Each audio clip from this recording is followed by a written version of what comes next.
જય ભૂતનાથ. મારું નામ પૂજા પરમાર જેઠી છે અને ઘણા વર્ષોથી અમે અહીંયા ભૂતનાથ મહાદેવનું જે મંદિર છે ભુજમાં ખારી નદી પાસે આવેલું છે ત્યાં આવીએ છીએ અને જોઈએ છીએ કે ઘણા વર્ષોથી ભૂતનાથ સેવા સંસ્થાન દ્વારા દર વર્ષે શ્રાવણ મહિનાને કંઈક અલગ રીતે ઉજવવામાં આવે છે. અહીંયા હર એક અતિથિ વ્રત ઉપવાસ જે કાંઈ છે એ બધે ઉજવણી થાય છે. હરેક સોમવારે મહાઆરતી થાય છે.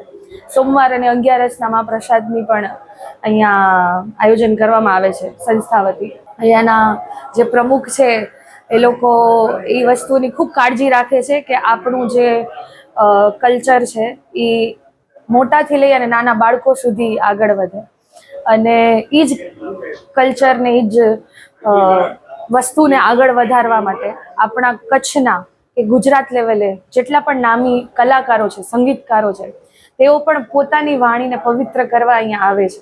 અહીંયા રોજ રાતે 10 વાગ્યાથી લઈ અને સવાર પડે ત્યાં સુધી ભજન થાય છે અને નામી કલાકારો જેમ કે આપણે ઓસમાણભાઈ કહી શકીએ, ભગવતીબેન કહી શકીએ. આજે જ ભગવતીબેન અને પિયુષ મિસ્ત્રીના ભજન છે. તો એવી રીતે આખો શ્રાવણ મહિનો અહીંયા ઉજવાય છે. તો આ છે અમારી મહિમા. ભક્તોમાં પણ દાદાના દર્શન કરીને ઉત્સાહ જોવા મળે છે. ભક્તોમાં પણ દાદાના દર્શન કરી અને ઉત્સાહ જોવા મળે છે. જેમ કે જે રીતે તિથિ હોય એ રીતે દાદાનો શણગાર કરવામાં આવે છે. મંદિરને ખૂબ સારી રીતે શણગારે છે અને દર વર્ષે અહીંયાના ભક્તોની સંખ્યા વધતી જાય છે. બસ એ દાદાનો પ્રેમ હશે. જય ભૂતનાથ. મારું નામ સમીર જયસુખલાલ મુનશી. ભૂતનાથ સેવા સંસ્થાનમાં ટ્રસ્ટી તરીકે હું ફરજ બજાવું છું.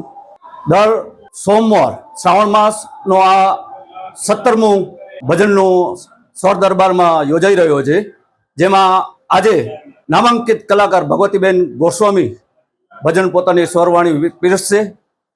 શ્રાવણ માસની દર વર્ષની જેમ આ વર્ષે પણ 4 સોમવાર, રવિવાર આના મહાદાતાશ્રીઓ દ્વારા અહીંયા પ્રસાદનું વિતરણ થઈ રહ્યું છે. તેમજ સર્વે અહીંયા ઉપસ્થિત બહુજનો આરતીનો લાવો લઈ રહ્યા છે.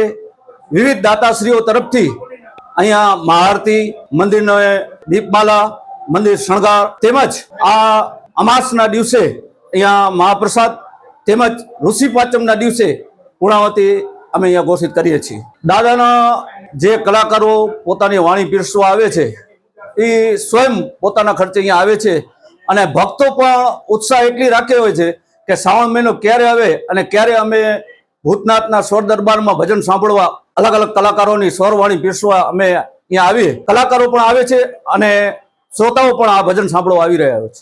દર વર્ષની જેમ આ વર્ષે પણ શ્રાવણ માસમાં ભૂતનાથ મહાદેવ ખારી નદી ત્યાં વિવિધ કાર્યક્રમો અમે રાખેલ છે અને અમારા વિશેષ તો અમાસથી અમાસ આખો મહિનો શ્રાવણ માસ અમે ત્યાં ભજનનો પ્રોગ્રામ રાખીએ છીએ. એમાં આપણા કલાકારો જે દેશ વિદેશમાં વિખ્યાત છે એવા કીર્તિદાનભાઈ, ઓસમાણભાઈ, એ પણ બધા એમના જ્યારે ફ્રી હોય ત્યારે અહીંયા કને આવે છે અને એ લોકો નિઃશુલ્ક અમારી પાસે આવે છે. કોઈ પણ 1 રૂપિયો એ લોકો ચાર્જ લેતા નથી. અને બીજું કે દર 4 સોમવાર શ્રાવણ મહિના આવે છે અને 2 11 એમાં અમે પ્રસાદનું આયોજન કરીએ છીએ. એમાં 1500-2000 માણસોનો અમે પ્રસાદ કરીએ છીએ. એમાં અમને જુદા જુદા દાતાઓ પ્રસાદ માટે મળી રહે છે. અને બીજું એક અમારે સપ્તઋષિનું મંદિર છે. સપ્તઋષિના મંદિરમાં અમારે એક મહાત્મા છે, એ આજે વર્ષોથી અહીંયા બેઠા છે. લગભગ હું જાણું છું ત્યાં સુધી 35 વર્ષથી એમનું મૌન છે, એ બોલતા નથી અને એમની જગ્યામાં જ રહે છે. ઉપર પણ અમે ક્યારેક ફોર્સ કરીએ તો મંદિર સુધી આવે, બાકી બહાર ગેટની બહાર એ નીકળ્યા જ નથી. એટલે આજે આવા તપસ્વીઓ પણ આ ખારી નદીના વિસ્તારમાં અમારા જગ્યામાં ખૂબ જ ત્યાં રહે છે. અને વર્ષોથી એ ધનજી ભગત પહેલાં આપણા જે રામધૂનમાં સંપૂર્ણાનંદ સ્વામી હતા એમના શિષ્ય હતા. સંપૂર્ણાનંદ સ્વામી દેવ થયા ત્યારે એમનો આશ્રમમાં એમને કીધું કે અહીંયા રહેવું, તમે રહેજો ને સંભાળજો. પછી કે મારે તો મારી જગ્યા ફિક્સ છે, ભૂતનાથ મહાદેવ જવું છે અને એ વર્ષોથી અહીંયા આવી ગયા છે. એટલે આ જે ખારી નદી છે એ ખૂબ જ સારી જગ્યા છે, પવિત્ર જગ્યા છે અને માણસો પણ આજે ભક્તો પણ એટલા બધા અહીંયા કને આવે છે દર્શનાર્થીઓ અને લાભ લે છે.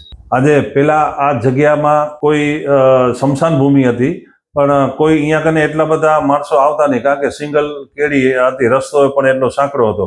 પણ આ જે વિકાસ થયો, ડેવલપમેન્ટ થયું, આજુબાજુમાં સોસાયટીઓમાં પણ માણસો ઘણા રહેવા આવે છે અને બહારથી પણ એટલા ભક્તો આવે છે અને ઉત્સાહથી આજે એક મંદિર જે બન્યું છે, ભવ્ય મંદિર દાદાનું, એના કારણે માણસોનો પણ ભોળાનાથ પ્રત્યેનો અડગ શ્રદ્ધા વધી છે. એટલે અહીંયા કને દર્શન કરવા ખૂબ શ્રદ્ધાળુઓ આવે છે.